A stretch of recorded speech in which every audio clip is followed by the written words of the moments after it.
Assalamualaikum and welcome to Hilative. I am Hilalur Rahman और आज हम बात करेंगे ह्यूमन रिसोर्स मैनेजमेंट के हवाले से, जो कि BSN 7 सेमेस्टर के करिकुलम लीडरशिप एंड मैनेजमेंट का एक पार्ट है, एक यूनिट है। तो चलिए बात करते हैं ह्यूमन रिसोर्स मैनेजमेंट की। लेकिन उससे पहले अगर आप हमारे चैनल पे नए हैं तो सबसे पहले हमारे चैनल को सब्सक्राइब करें और बेल आइकन को क्लिक करें ताकि आप लोगों को हमारी वीडियोस जो है वो टाइम पे और उसका नोटिफिकेशन जो है वो आपको मिल सके। तो बात करते हैं human resource management, presented by Nazir Shilakhani, Dow university की लेक्चरार हैं। तो ह्यूमन रिसोर्स मैनेजमेंट होता क्या है? ये असल में एक स्ट्रेटेजिक अप्रोच है जो ऑर्गेनाइजेशन के सबसे कीमती एसेट यानी लोगों को मैनेज करने पर मबनी है। HRM यानी कि ह्यूमन रिसोर्स मैनेजमेंट का काम होता है लोगों को रिक्रूट करना, ट्रेन करना, एवालुएट करना और उन्हें कंपेंसेट करना ताकि ऑर्गेनाइजेशन की एफिशिएंसी और सक्सेस बढ़ सके।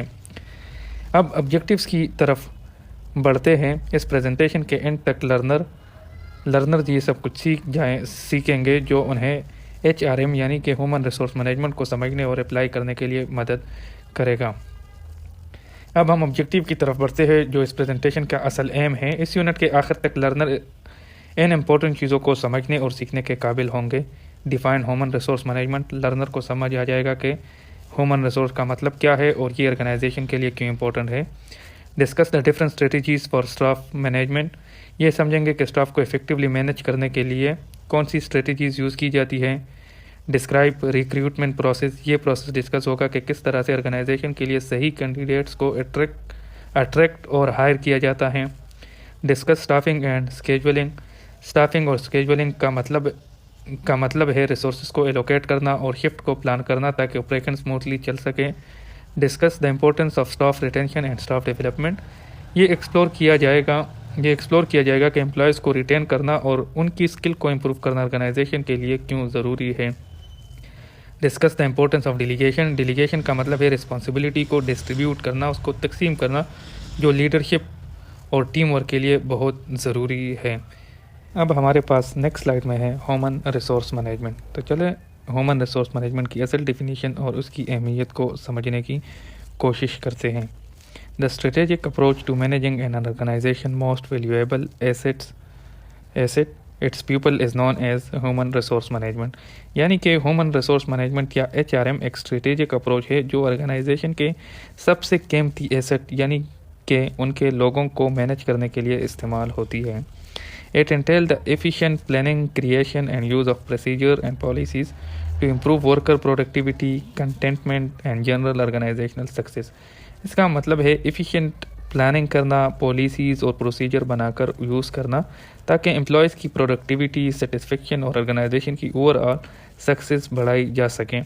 और the management function devoted to acquiring, training, evaluating and compensating employees, इससे इस तरह भी समझा जा सकता है कि एक मैनेजमेंट फंक्शन है जो एम्प्लॉयज़ को एक्वायर करने के लिए, मतलब उसको अपनी तरफ लाने के लिए, उसको हायर करने के लिए, उसको ट्रेन करने, उसको एवालुएट करने, और एवालुएट मतलब उसको सिंथेसिस या उसका जायज़ा लेना करने, और कंपनसेट करने पर फोकस करता है। कंपनसेट मीन उसको मुआवजा देना या उसको तनख्वाह, सैलरी वगैरह जो है वो उसको देती है। ये हमारे पास ह्यूमन रिसोर्स मैनेजमेंट की डिफिनीशन और उसकी जो असल डिफिनीशन है वो है। मिसाल के तौर पर आइए इसको समझते हैं एक एग्जांपल के तौर पर कि अगर एक हॉस्पिटल अपने स्टाफ का वर्कलोड मैनेज करना चाहता है तो HRM यानी कि ह्यूमन रिसोर्स मैनेजमेंट काम करेगा ये इंश्योर करने के लिए कि नर्सेज और डॉक्टर की ट्रेनिंग और स्केजुअलिंग सही हो ताकि पेशेंट केयर में कोई रुकावट ना आए। अब बात करते हैं strategies for staff management. Staff management की स्ट्रेटजीज़ का मकसद एक प्रोडक्टिव और एंगेज्ड वर्कफोर्स तैयार करना है। इसमें कुछ अहम पॉइंट्स हैं जो हर ऑर्गेनाइजेशन को अपने HR प्रैक्टिसेस में शामिल करने चाहिए। उसमें सबसे पहला पॉइंट जो है वो है get the right people on board. सबसे पहले सही लोगों को अपने टीम में शामिल करना बहुत ज़रूरी है। इसका मतलब है कि आपको ऐसे कैंडिडेट ढूंढने चाहिए जो आपको ऑर्गेनाइजेशन की कल्चर और गोल के साथ मिलते हों। Number 2, let employees know what you expect. फिर अपने एम्प्लॉयज़ को ये बताना कि आप उनसे क्या उम्मीद रखते हैं उनकी परफॉर्मेंस के लिए बहुत अहम है। जब एम्प्लॉय को उनकी रिस्पॉन्सिबिलिटी का पता होता है तो वो बेहतर तरीके से जो है वो अपना काम करते हैं। Provide staff with actual tools and resources they need. Employee को उनके काम के लिए ज़रूरी टूल्स और रिसोर्सेज देना भी बहुत ज़रूरी है। ये उन्हें अपने काम को बेहतर तरीके से अंजाम देने में मदद करता है, जैसे प्रोडक्टिविटी बढ़ती है। नेक्स्ट हमारे पास है provide opportunity for employees to do what they do best. Employees को उनकी स्ट्रेंथ्स के मुताबिक काम करने के मौके देना उनकी जॉब सेटिस्फेक्शन और प्रोडक्टिविटी को बढ़ाता है। जब लोग अपने स्किल का बेहतर इस्तेमाल करते हैं तो वो ज़्यादा खुश और मोटिवेटेड महसूस करते हैं। अगला हमारे पास provide compliments, recognitions and public pats on the back, यानी कि एम्प्लॉयज़ की अचीवमेंट को रिकॉग्नाइज़ करना उनकी मोरल को बढ़ाता है और उन्हें पब्लिकली शाबाशी देना, मतलब कि लोगों के सामने उनको शाबाशी देना और उनकी मेहनत की तारीफ़ करना उन्हें मोटिवेट करता है और उनकी लॉयल्टी को भी बढ़ाता है। Make your practice a great place to work. आखिर में अपने वर्क प्लेस को एक ग्रेट प्लेस टू वर्क बनाना भी ज़रूरी है। इसका मतलब है कि आपको एक पॉजिटिव कल्चर क्रिएट करना होगा जहां एम्प्लॉय को वैल्यू और सपोर्ट महसूस हो। जब एम्प्लॉय खुश होते हैं तो वो अपने काम में बेहतर करते हैं। इसके अलावा seek staff members opinions about practice और रिलेटेड इश्यूज़। सबसे पहले स्टाफ मेंबर की राय लेना बहुत ज़रूरी है। जब आप उनसे प्रैक्टिस से रिलेटेड मसाइल पर उनकी ओपिनियन लेते हैं तो इससे उन्हें महसूस होता है कि उनकी सोच की कदर की जा रही है। Share your practice mission with employees. अपने एम्प्लॉयज़ के साथ अपने प्रैक्टिस का मिशन शेयर करना भी बहुत अहम है। जब एम्प्लॉयज़ को पता होता है कि ऑर्गेनाइजेशन का मकसद क्या है तो वो इस मिशन में अपना हिस्सा डालने के लिए ज़्यादा मोटिवेट होते हैं। Provide feedback to employee about their job performances. Employee को उनकी जॉब परफॉर्मेंसेस के बारे में फ़ीडबैक देना भी ज़रूरी है। उससे उन्हें अपनी स्ट्रेंथ्स और वीकनेसेस का पता चलता है और वो अपने काम को बेहतर करने की कोशिश करते हैं। Increase staff salaries for the right reason. सही वजह से स्टाफ की सैलरीज बढ़ाना भी एक इम्पोर्टेंट स्ट्रेटजी है। जब आप एम्प्लॉयज़ की हार्ड वर्क और कंट्रीब्यूशन को रिकग्नाइज़ करते हैं तो उससे उनकी मोटिवेशन और लॉयल्टी जो है वो ऑर्गेनाइजेशन के साथ बढ़ जाती है।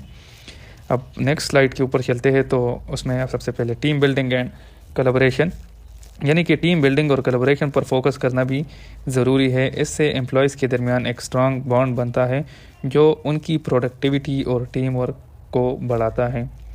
नेक्स्ट हमारे पास है क्लियर कम्युनिकेशन। क्लियर कम्युनिकेशन को प्रमोट करना भी बहुत अहम है।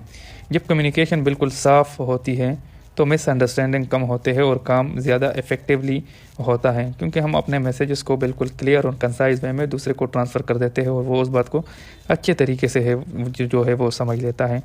नेक्स्ट हमारे पास goal setting and performance management, यानी कि गोल सेटिंग और परफॉर्मेंस मैनेजमेंट भी स्टाफ मैनेजमेंट का एक अहम हिस्सा है। जब आप एम्प्लॉयज़ को क्लियर गोल दिए जाते हैं या आप अपने एम्प्लॉयज़ को क्लियर गोल देते हैं तो वो उन्हें अचीव करने के लिए फ़ोकस रहने के लिए फिर उसके लिए फ़ोकस करते हैं और उसको फोकस रहने लगते हैं। सिर्फ अपने जो गोल है, मकसद है, उसके ऊपर वो फोकस करते हैं।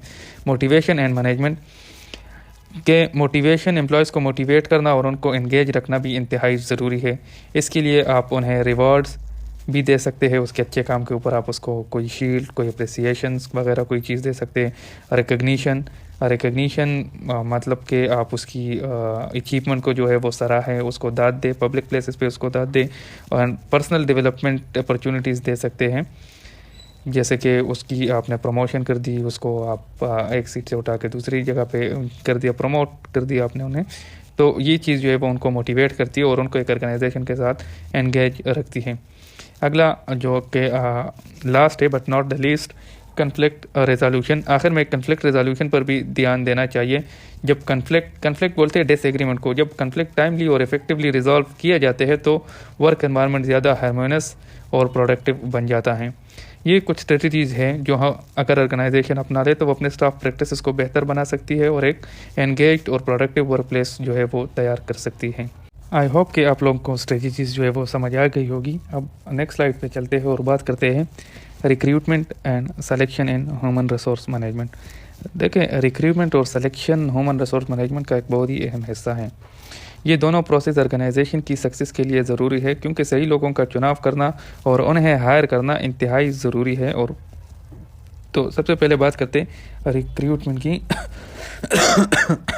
आई एम सॉरी कि रिक्रूटमेंट हमारे पास क्या होती है। Recruitment is a process of attracting candidates toward a job in an organization. इसका मतलब ये होता है कि रिक्रूटमेंट एक ऐसा प्रोसेस है जिसमें कैंडिडेट को किसी जॉब की तरफ अट्रैक्ट किया जाता है। जब किसी जॉब के लिए वैकेंसीज होती है, when a vacancy for a job exist recruitment is initiated, कि जब किसी जॉब के लिए वैकेंसी होती है तब रिक्रूटमेंट का अमल जो है वो शुरू होता है। इस प्रोसेस का मकसद क्वालिफाइड कैंडिडेट्स को ढूंढना और उन्हें ऑर्गेनाइजेशन की तरफ खींचना होता है। सिंपल हम ये कह सकते हैं कि कैंडिडेट को किसी जॉब की तरफ अपनी तरफ जो है वो अट्रैक्ट करना, अपनी तरफ उसको माइल करना रिक्रूटमेंट कहलाई जाती है। इसके अलावा हमारे पास इसमें सिलेक्शन हमारे पास क्या होती है? Selection is a process of hiring a right person for a right job at a right time at a right cost. Selection follows recruitment, यानी कि सिलेक्शन का मतलब है कि सही इंसान को सही जॉब पर सही वक्त पर और सही कॉस्ट पे हायर करना। ये प्रोसेस रिक्रूटमेंट के बाद आता है, क्योंकि पहला प्रोसेस हम लोगों को अपनी तरफ अट्रैक्ट करते हैं, जॉब की तरफ अट्रैक्ट करते हैं, फिर वो आते हैं, उसके बाद हमें जो है वो सिलेक्शन की तरफ जो है वो जाते हैं। तो सिलेक्शन में कैंडिडेट्स की इवैल्यूएशन की जाती है ताकि उनमें से बेहतरीन कैंडिडेट्स को चुना जा सके। इन दोनों प्रोसेस का मकसद ये है कि ऑर्गेनाइजेशन को उनके गोल अचीव करने के लिए बेस्ट टैलेंट मिले। रिक्रूटमेंट से शुरुआत होती है और सिलेक्शन इस प्रोसेस का अगला कदम है, जिसमें कैंडिडेट को उनकी क्वालिफाइड और स्किल के हिसाब से एवालुएट किया जाता है। तो अब बात करते हैं planning for recruitment and selection की रिक्रूटमेंट और सिलेक्शन, यानी कि लोगों को अपनी तरफ अट्रैक्ट करने के लिए, जॉब की तरफ अट्रैक्ट करने के लिए और उसकी सिलेक्शन के लिए हम किस तरह की प्लानिंग जो है वो कर सकते हैं। तो रिक्रूटमेंट एंड सिलेक्शन ऑब्जेक्टिव्स, सबसे पहले the things the organisation hopes to accomplish as a result of the recruitment and selection process, they should be specifically stated for a given period. Recruitment और सिलेक्शन ऑब्जेक्टिव वो चीज़ें हैं जो organisation इस process के ज़रिए हासिल करना चाहती है। इन ऑब्जेक्टिव को स्पेसिफिक पीरियड के लिए वाज़ेह तौर पर बयान करना चाहिए। मिसाल के तौर पर एक हॉस्पिटल का ऑब्जेक्टिव हो सकता है कि वो अगले 3 महीने में 15 नए नर्सेज और 5 डॉक्टर्स हायर करे ताकि पेशेंट केयर और सर्विस क्वालिटी को बेहतर बनाया जा सके। तो दूसरा हमारे पास है recruitment and selection strategies. The plan the organization will implement to accomplish the recruitment and selection objectives. The HR manager should consider the scope and timing of the recruitment and selection. यानी कि recruitment और selection strategy वो plan है जो organisation इन objective को हासिल करने के लिए इम्प्लीमेंट करेगी, अप्लाई करेगी। HR मैनेजर यानी कि ह्यूमन रिसोर्स मैनेजर्स जो होते हैं वो रिक्रूटमेंट और सिलेक्शन के स्कोप और टाइमिंग पर गौर करेंगे। इस स्ट्रेटजी में ये तय किया जाता है कि कैंडिडेट को किस तरह अट्रैक्ट किया जाए, उनकी इवैल्यूएशन कैसे की जाए और उन्हें हायर करने का प्रोसेस कैसे मैनेज किया जाए। फॉर एग्जांपल, एग्जांपल के तौर पर अगर किसी हॉस्पिटल का ऑब्जेक्टिव है कि वो नए नर्सेज हायर करें, तो वो सबसे पहले अपनी स्ट्रेटजीज़ बनाएगा। और स्ट्रेटजीज़ में ये है कि वो अपने ऑनलाइन पोर्टल जो उसका फेसबुक पेज होता है या फिर कोई वेबसाइट होती है वहाँ पे ऐड देगा। उसके अलावा लोकल नर्सिंग स्कूल के साथ पार्टनरशिप बनाएगा और हेल्थ केयर जॉब फेयर में शामिल होगी। इस तरह हॉस्पिटल को क्वालिफाइड कैंडिडेट ढूंढने में मदद मिलेगी और उनकी ज़रूरत के मुताबिक होंगे। तो अब बात करते हैं जॉब एनालिसिस, जॉब स्पेसिफिकेशन और जॉब डिस्क्रिप्शन। 3 अहम कंपोनेंट है जो किसी भी ऑर्गेनाइजेशन के ह्यूमन रिसोर्स मैनेजमेंट में बहुत ज़रूरी है। इनका इस्तेमाल सही कैंडिडेट्स को हायर करने और उनकी रिस्पॉन्सिबिलिटी को वाज़ेह करने के लिए किया जाता है। तो चलो समझते हैं इसको कि ये होती क्या है। Job analysis, the procedure used to determine the duties of particular jobs and the kinds of people in term of skills and experience who should be hired for them.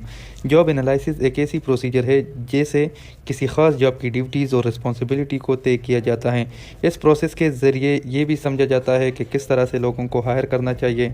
उनकी स्किल्स और उनके एक्सपीरियंस के हिसाब से देखा जाता है कि उसको स्किल की बुनियाद के ऊपर हायर किया जाए या फिर उसके एक्सपीरियंस के हिसाब के ऊपर उसको हायर किया जाए।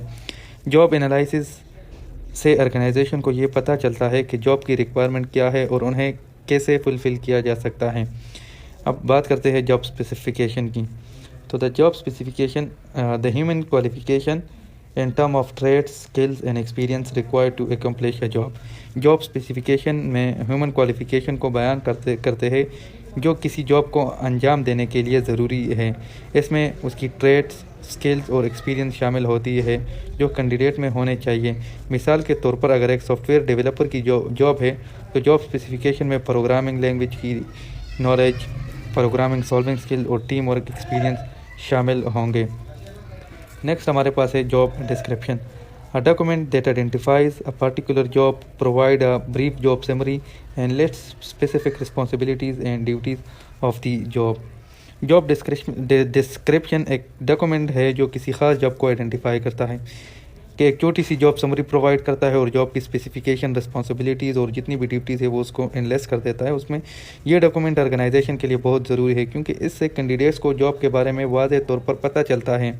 मिसाल के तौर पर एक मार्केटिंग मैनेजर का जॉब डिस्क्रिप्शन ये बयान कर सकता है कि उनकी रिस्पॉन्सिबिलिटी में मार्केटिंग स्ट्रेटजीज़ बनाना, टीम को लीड करना और मार्केट रिसर्च करना शामिल है।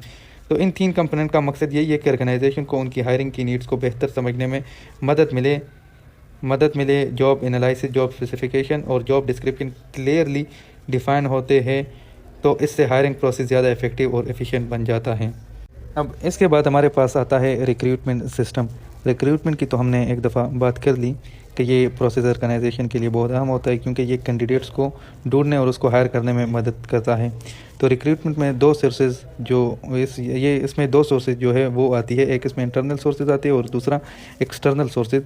Internal sources it includes promotion, demotion and references, यानी कि इसका मतलब ये है कि ऑर्गेनाइजेशन के अंदर से एक कैंडिडेट को ढूंढना।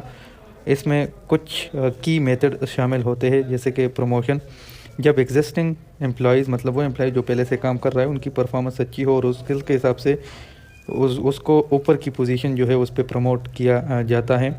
डीमोशन, कभी कभी अगर किसी एम्प्लॉय की परफॉर्मेंस अच्छी नहीं होती या किसी हॉस्पिटल में नर्स की परफॉर्मेंस अच्छी नहीं होती तो उन्हें लोअर पोजीशन पे डीमोट किया जाता है। इसके अलावा रेफरेंसेस, यानी कि एग्जिस्टेंस एम्प्लॉय के थ्रू रेफरल लेना भी एक इफ़ेक्टिव मेथड है, जैसे ऑर्गेनाइजेशन को एक रिलायबल कैंडिडेट मिलते हैं। जैसे कि अगर हॉस्पिटल के अंदर एक एम्प्लॉय है और उसका कोई जानने वाला है, तो वो एक रिलायबल बंदा जो है वो ऑर्गेनाइजेशन को उस तरह से मिल सकता है। अब अगला हमारे पास एक्सटर्नल, ये थे हमारे पास इंटरनल सोर्सेज, और अब बात करते हैं एक्सटर्नल सोर्सेज के हवाले से। एक्सटर्नल सोर्सेज का मतलब है कि ऑर्गेनाइजेशन के बाहर से कैंडिडेट को ढूंढना। इसमें कुछ इंपॉर्टेंट मेथड्स शामिल हैं, जैसे कि एडवर्टाइजमेंट, जब ओपनिंग को एडवर्टाइज़ करना, जैसे न्यूज़पेपर, ऑनलाइन जॉब पोर्टल्स और सोशल मीडिया पर उसकी एडवर्टीज़मेंट करना। स्कूल, कॉलेजेस, ट्रेनिंग इंस्टीट्यूशन, यानी कि जो एजुकेशनल इंस्टीट्यूशन से फ्रेश ग्रेजुएट्स को हायर करना। Employment exchange, government employment exchange का इस्तेमाल करना। At the factory gate, factory या ऑर्गेनाइजेशन के गेट पर कैंडिडेट्स को ढूंढना। आप लोगों ने अक्सर देखा होगा कि वहाँ जो क्या बोलते हैं फैक्ट्री की गेट होती है, वहाँ पे इश्तिहारात, एडवर्टीज़मेंट जो है वो लगी हुई होती है कि स्टाफ्स की, या फिर हम सिर्फ हॉस्पिटल की बात तो नहीं कर रहे हैं यहाँ पे, ये ह्यूमन रिसोर्स मैनेजमेंट तो एज़ हर ऑर्गेनाइजेशन में यूज़ होती है। तो वहाँ पे लेबर कॉन्ट्रैक्टर प्लेसमेंट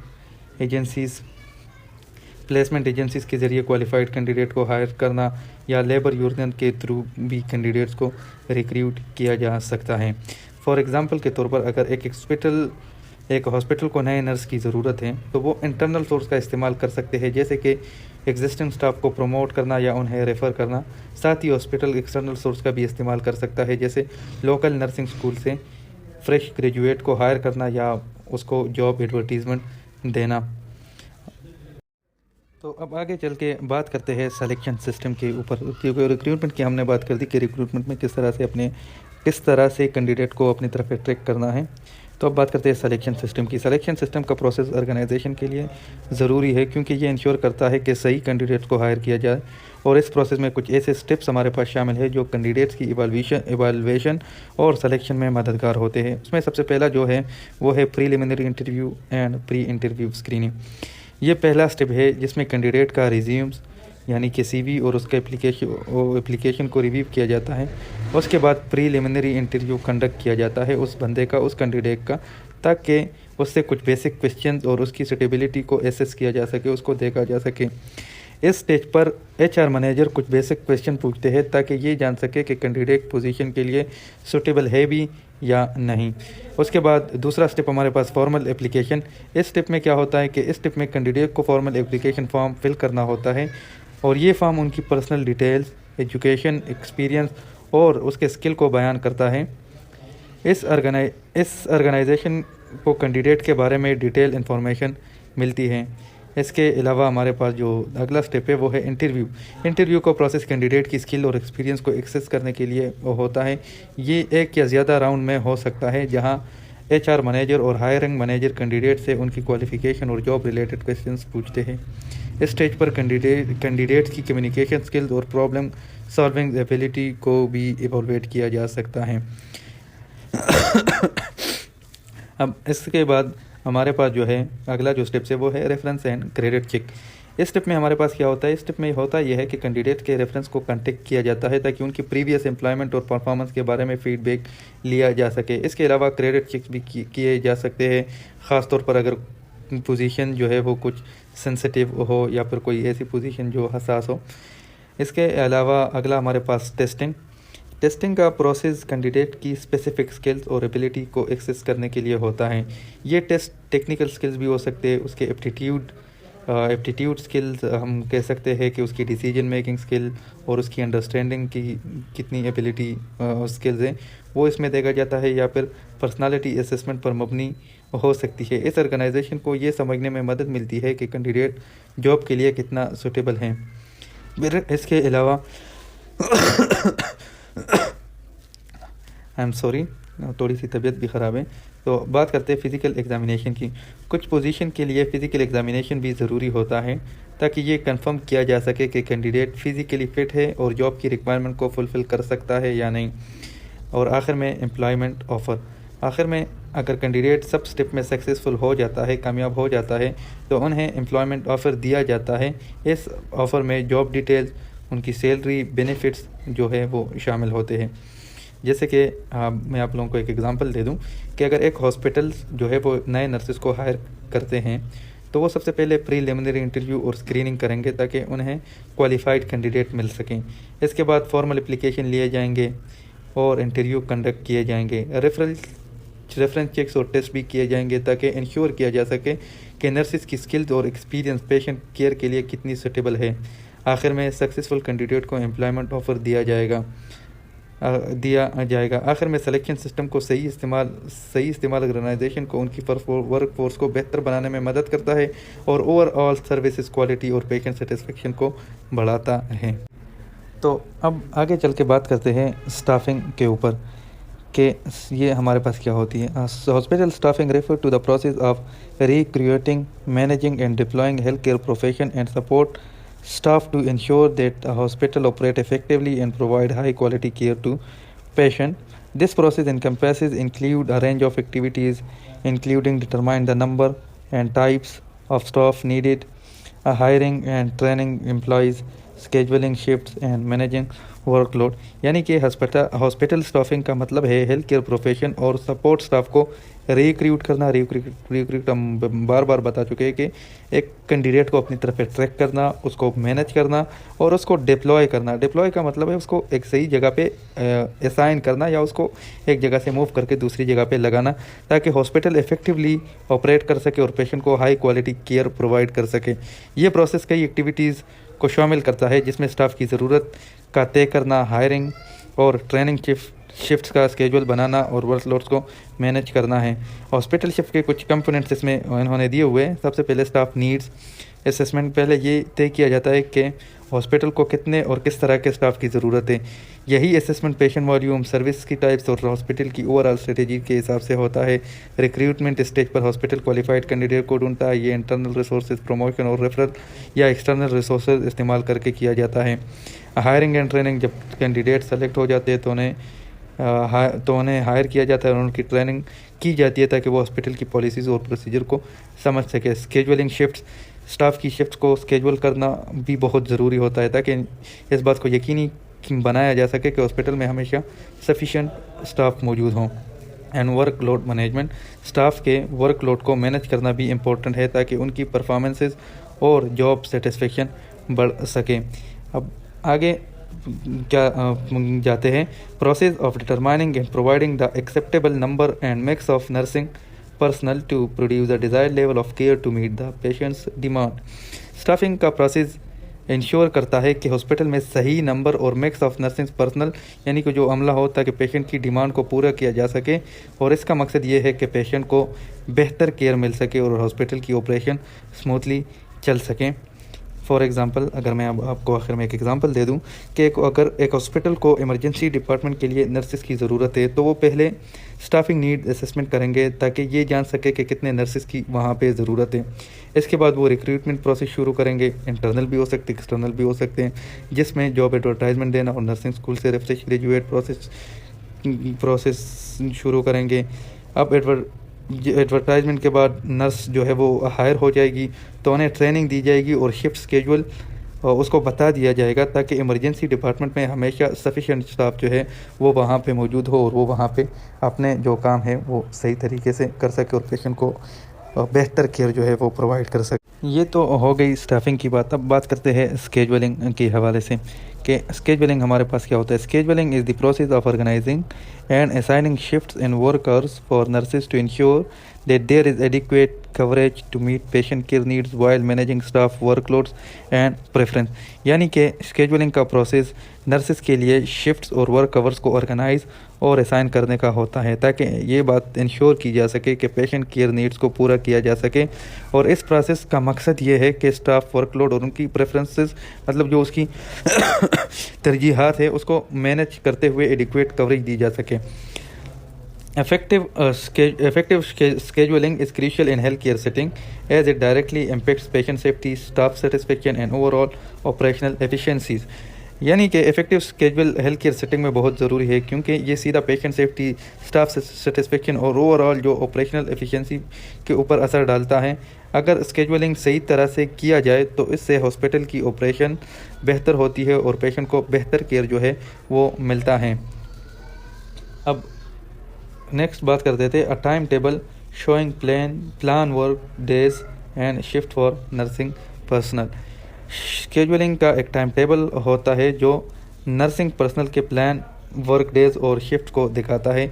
ये टाइम टेबल स्टाफ को उनकी रिस्पॉन्सिबिलिटी और उसके शिफ्ट्स के बारे में वाज़ेह तौर पर बताता है, जिससे उन्हें अपने पर्सनल और प्रोफेशनल कमिटमेंट के साथ बैलेंस करने में मदद जो है वो मिलती है। अब आगे चल के बात करते हैं अब स्टाफ डेवलपमेंट की कि ऑर्गेनाइजेशन या HRM सिस्टम में स्टाफ की डेवलपमेंट जो है वो किस तरह की जाती है। Staff development is the process direct toward the personal and professional growth of nurses and other personnel which they are employed by health care agency. यानी कि स्टाफ डेवलपमेंट का मतलब है नर्सेज और दूसरे पर्सनल, यानी कि वहाँ पे जो दूसरा अमला होता है, उनकी पर्सनल और प्रोफेशनल ग्रोथ को प्रमोट करना। और ये प्रोसेस हेल्थ केयर एजेंसीज़ के ज़रिए किया जाता है, जिसमें उन्हें ट्रेनिंग दी जाती है, वहाँ पे उसको मुख्तलिफ वर्कशॉप्स के लिए भेजा जाता है और मेंटरशिप प्रोग्राम उसमें शामिल होती है, जिससे उसकी पर्सनल और प्रोफेशनल ग्रोथ जो है वो दोनों जो है वो डेवलप होती है और इसी तरह स्टाफ की डेवलपमेंट वहाँ पे होती है। The next slide we have importance of staff development. तो बात करते हैं कि स्टाफ डेवलपमेंट क्यों ज़रूरी होती है। स्टाफ डेवलपमेंट का प्रोसेस नर्सेज और दूसरे हेल्थ केयर पर्सनल की पर्सनल और प्रोफेशनल ग्रोथ को प्रमोट करने के लिए इंतहाई ज़रूरी होती है और उसका ये मकसद है कि ऑर्गेनाइजेशन की सर्विसेज और उनकी प्रोडक्ट की क्वालिटी को मेंटेन किया जा सके। इसमें सबसे पहला maintain qualified product and services. Staff development से इंश्योर होता है कि हेल्थ केयर प्रोफेशनल अपने स्किल और नॉलेज को अपडेट करते रहे, जिससे वो क्वालिफाइड और कम्पिटेंट रहेंगे और ये उनकी परफॉर्मेंसेस को और बेहतर बनाता है और आप पेशेंट को हाई क्वालिटी केयर जो है वो मिलता है। The next we have achieving high services standards. यानी कि जब स्टाफ को डेवलपमेंट अपॉर्चुनिटीज़ दी जाती है तो इससे सर्विस स्टैंडर्ड भी बढ़ते हैं। ट्रेंड स्टाफ पेशेंट को बेहतर केयर प्रोवाइड करते हैं, जो हॉस्पिटल की रेपुटेशन को एनहेंस करता है, जो हॉस्पिटल की जो रेपुटेशन है वो उससे बढ़ जाती है। The third it's all about provides information for new commerce.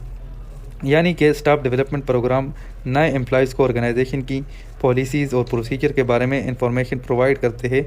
इससे उन्हें अपने रोल्स को समझने में मदद मिलती है और वो जल्द से जल्द अडॉप्ट कर लेते हैं। The next refreshes memory of old employees.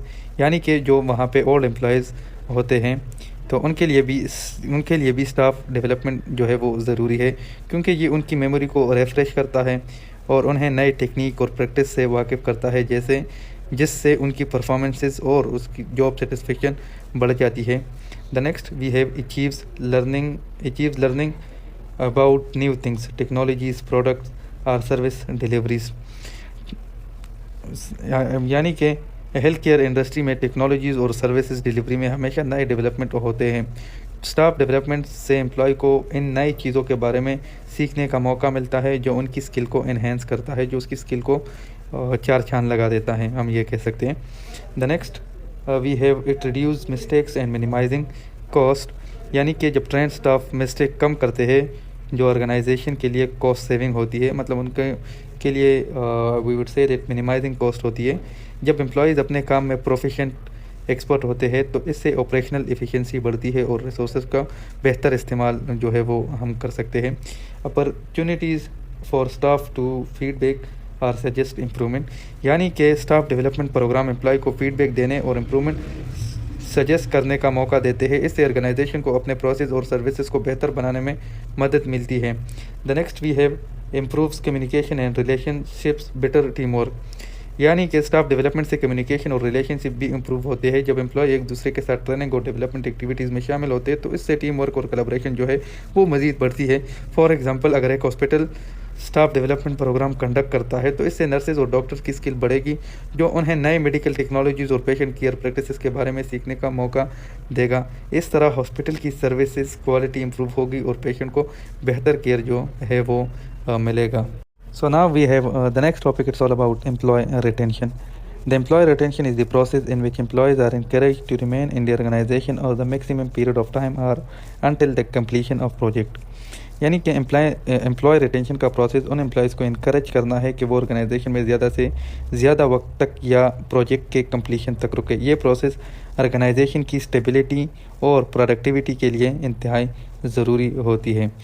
The next slide we have it's all about the importance of employee retention, कि अगर हम एक एम्प्लॉय को रिटेन करेंगे, उसको ज़्यादा से ज़्यादा एक ऑर्गेनाइजेशन के साथ जुड़ा रखेंगे तो उसकी इम्पोर्टेंस हमारे पास क्या होती है। एम्प्लॉय की रिटेंशन के फ़ायदे जो है ऑर्गेनाइजेशन की ओवरऑल परफॉर्मेंस को एनहेंस करती है। उसमें सबसे पहले हमारे पास है cost saving. Cost saving, recruiting and training new employees can be costly. Retaining employees reduces these costs, including expenses related to job advertising, recruitment agencies, fees and training program। यानी कि नए एम्प्लॉयड को रिक्रूट करना और train करना महंगा होता है कि आप नए जो एम्प्लॉय होता है उसको हायर करें और फिर उसको ट्रेन करें, तो ये हमारे पास थोड़ा सा जो है वो महंगा हो सकता है। तो एम्प्लॉय को रिटेन करने से इन कॉस्ट को कम किया जा सकता है, जिसमें जॉब एडवर्टाइजमेंट, जब आप नए स्टाफ को हायर नहीं करेंगे तो आप उसके लिए एडवर्टाइजमेंट, रिक्रूटमेंट एजेंसी फ़ीस और इसके अलावा जो ट्रेनिंग प्रोग्राम उसमें शामिल होते हैं, इस तरह ऑर्गेनाइजेशन अपने रिसोर्स को बेहतर तरीके से इस्तेमाल कर सकता है। The next we have enhance productivity. Experienced employees are typically more skilled and efficient. Retaining them ensure that their knowledge and expertise contribute to ongoing productivity and performances। यानी कि एक्सपीरियंस एम्प्लॉय ज़्यादा स्किल और efficient वहाँ पे होते हैं। उन्हें retain करने से उनकी नॉलेज और एक्सपर्टीज़ ऑन गोइंग प्रोडक्टिविटी और परफॉर्मेंसेज में कंट्रीब्यूट करती है और इससे ऑर्गेनाइजेशन की एफिशिएंसी जो है वो मज़ीद बढ़ती है। The third we have it's all about institutional knowledge. तो institutional knowledge is the long term employees possesses valuable institutional knowledge and experience that new hires lack. Retaining such employees helps maintain continuity and preserves organizational history। यानी कि long term employ के पास valuable institute knowledge होती है जो नए heirs के पास नहीं होती। इन एम्प्लॉय को रिटेन करने से कंटिन्यूटी मेंटेन होती है और ऑर्गेनाइजेशनल हिस्ट्री जो है वो प्रिजर्व होती है, यानी कि नॉलेज ऑर्गेनाइजेशन के लिए बहुत वैल्यूएबल होती है। The next we have it's all about customer satisfaction. Experienced employees often provide better service leading to higher customer satisfaction and loyalty. Consistent staffing can improve the quality of customer interaction and service gallery। यानी कि experience employ अक्सर बेहतर service provide करते हैं जो customer satisfaction और loyalty को बढ़ाता है। कंसिस्टेंट स्टाफिंग से कस्टमर इंटरेक्शन और सर्विस डिलीवरी की क्वालिटी इम्प्रूव होती है। अब अगला हमारे पास इसमें है improve recruitment. Organisation known for retaining their employees often attract high quality candidate. A strong reputation as an employer can make recruitment easier and more effective। यानी कि जो ऑर्गेनाइजेशन होती है वो अपने एम्प्लॉयज़ को रिटेन करते हैं, वो हाई क्वालिटी कैंडिडेट को अट्रैक्ट करती है कि एक strong reputation as an employer या एक रिक्रूटमेंट को आसान और इफ़ेक्टिव बनाता है। जैसे कि अगर किसी ऑर्गेनाइजेशन में वो अपने बंदों को बार बार I would say that retain करते हैं, तो उससे भी उसकी वो जो हाई क्वालिफाइड लोग हैं तो उसकी तरफ वो ज़्यादा अट्रैक्ट वो हो जाते हैं। The next we have it's all about risk management, यानी कि frequent turnover can lead to disruption and risk such as incomplete project और loss of critical knowledge. Retaining employees mitigate these risk and ensure smoother operation, यानी कि frequent turnover से मतलब बार बार change करने से disruption और risk होती है, जैसे इनकम्प्लीट प्रोजेक्ट या क्रिटिकल नॉलेज का खो जाना। एम्प्लॉय को रिटेन करने से इन रिस्क को मिटिगेट किया जा सकता है और ऑपरेशन को स्मूथली आगे बढ़ाया जा सकता है। अब अगला हमारे पास है टैलेंट डेवलपमेंट, यानी कि retaining employees allows organization to invest in their development, leading to a more skilled and capable workforce. This investment in talent can drive long-term growth and success. यानी कि एम्प्लॉयज़ को रिटेन करने से organisation उनकी development में invest कर सकते हैं, जो एक स्किल और कैपेबल वर्क फोर्स बनाता है, और ये इन्वेस्टमेंट फिर आगे लॉन्ग टर्म ग्रोथ और सक्सेस को ड्राइव करती है, वो आगे जो है उसको चलाती है। अब आखिरी इसमें जो है वो है फाइनेंशियल परफॉर्मेंसेस। तो financial performances lower turnover can lead to improve financial performance stability in the workforce contributive, यानी कि जो लोअर टर्न ओवर से फाइनेंशियल परफॉर्मेंस इंप्रूव होती है, वर्कफोर्स में स्टेबिलिटी, ऑपरेशनल एफिशिएंसीज को बढ़ाती है और बॉटम लाइन पर पॉजिटिव असर डालती है। फॉर एग्जांपल, अगर एक हॉस्पिटल अपने नर्सिंग स्टाफ को रिटेन करता है तो उससे उनकी एक्सपीरियंस और स्किल का फ़ायदा उठाया जा सकता है। ये ना सिर्फ पेशेंट के केयर को बेहतर बनाता है बल्कि हॉस्पिटल की रेपुटेशन को भी एनहेंस करता है।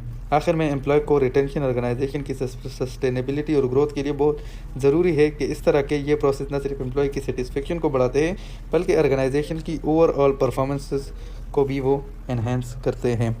अब आगे चल के बात करेंगे हम डेलीगेशन की। तो अब चल के नेक्स्ट स्लाइड पे बात करते हैं हम डेलीगेशन के हवाले से कि डेलीगेशन हमारे पास ह्यूमन रिसोर्स मैनेजमेंट में क्या होती है।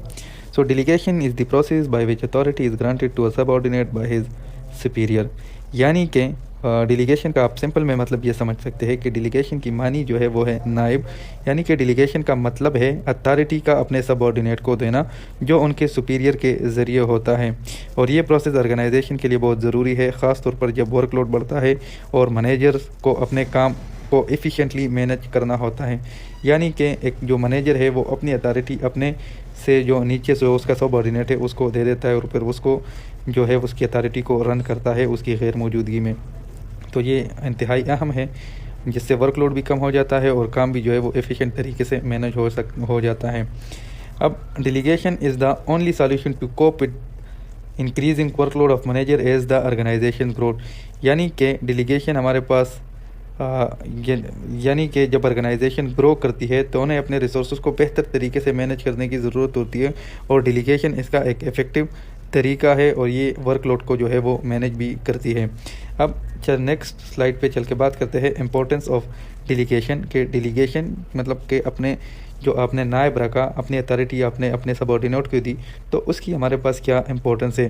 तो इट्स सेव्स सुपीरियर्स टाइम, यानी कि डेलीगेशन से जो उसका बड़ा होता है सुपीरियर होता है उससे उसका वक्त बच जाता है, क्योंकि वो कुछ टास्क अपने सबऑर्डिनेट को दे सकता है और उससे वो अपनी हाई प्रायोरिटी जो उनकी और प्रायोरिटी होती है उस पर फोकस कर सकता है और उसको अच्छे तरीके से आगे लेके चल सकता है। The next we have it enable the superior to focus on high value, यानी कि जब मैनेजर डेलीगेशन करते हैं तो वो उन टास्क पर कंसंट्रेट कर सकते हैं जो ज़्यादा वैल्यू रखते हैं, उन टास्क पर कंसंट्रेट रखते हैं जो ज़्यादा वैल्यू, कहाँ गया या स्लाइड मेरे से गुम हो गई, देख रहे हैं कि कंसंट्रेट कर सकते हैं जो ज़्यादा वैल्यू रखते हैं और इस ऑर्गेनाइजेशन की स्ट्रेटेजिक गोल को अचीव करने में मदद मिलती है। The next it enhance subordinate abilities and skills, यानी कि डेलीगेशन से सबऑर्डिनेट की एबिलिटी की स्किल भी बढ़ती है, मतलब जो वो अपना अथॉरिटी दूसरे को देते थे तो उसकी एबिलिटी और स्किल जो है वो भी बढ़ जाती है। जब उन्हें नए टास्क दिए जाते हैं तो वो सीखते हैं और अपने प्रोफेशनल डेवलपमेंट को एनहेंस करते हैं। The next it create a sound line of leadership, यानी कि डेलीगेशन से एक सेकंड लाइन ऑफ लीडरशिप तैयार होती है। जो सबऑर्डिनेट को अथॉरिटी दी जाती है तो वो लीडरशिप स्किल डेवलप करना शुरू कर देता है और जो फ्यूचर में ऑर्गेनाइजेशन के लिए फ़ायदा मंद होता है। Delegation create the sense of belongingness and togetherness, यानी कि जब एम्प्लॉय को टास्क डिलीगेट किया जाता है, उन्हें टास्क दिया जाता है, उन्हें अपनी अथॉरिटी दी जाती है, तो उन्हें ऑर्गेनाइजेशन का हिस्सा महसूस होता है और ये सेंस ऑफ बिलोंगनेस और टीम वर्क को बढ़ाता है। It also creates a sense of urgency, यानी कि डिलीगेशन से एम्प्लॉयज़ में अर्जेंसी का एहसास होता है, क्योंकि वो अपने असाइन टास्क को टाइम पर कंप्लीट करना होता है और उससे प्रोडक्टिविटी जो है वो मज़ीद बढ़ती है ऑर्गेनाइजेशन की। It builds and sustain team spirit, यानी कि इफेक्टिव डिलीगेशन टीम स्पिरिट को बढ़ाता है। जब सब मेंबर्स अपने रोल को समझते हैं और उन्हें रिस्पॉन्सिबिलिटी दी जाती है, तो इससे कोलैबोरेशन और टीम वर्क इम्प्रूव होता है।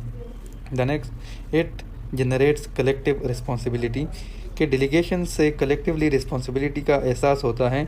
जब टीम मेंबर मिलकर काम करते हैं तो अपने रिजल्ट के लिए अकाउंटेबल होते हैं, जो ओवरऑल परफॉर्मेंसेस को एनहेंस करता है।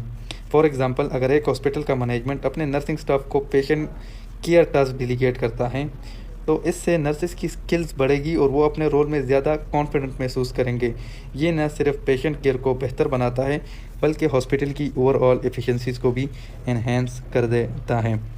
तो ये था आज का लेक्चर ह्यूमन रिसोर्स मैनेजमेंट के हवाले से, और आई होप कि आप लोग इसको समझ गए होंगे। और अगर फिर भी किसी का कोई क्वेश्चन है, किसी का कोई सवाल है, या किसी को कई जगह पे समझ ना आई हो, तो वो काइंडली अपना जो सवाल है या फिर उसको जहाँ समझ ना आई हो, तो please write down in the comment section.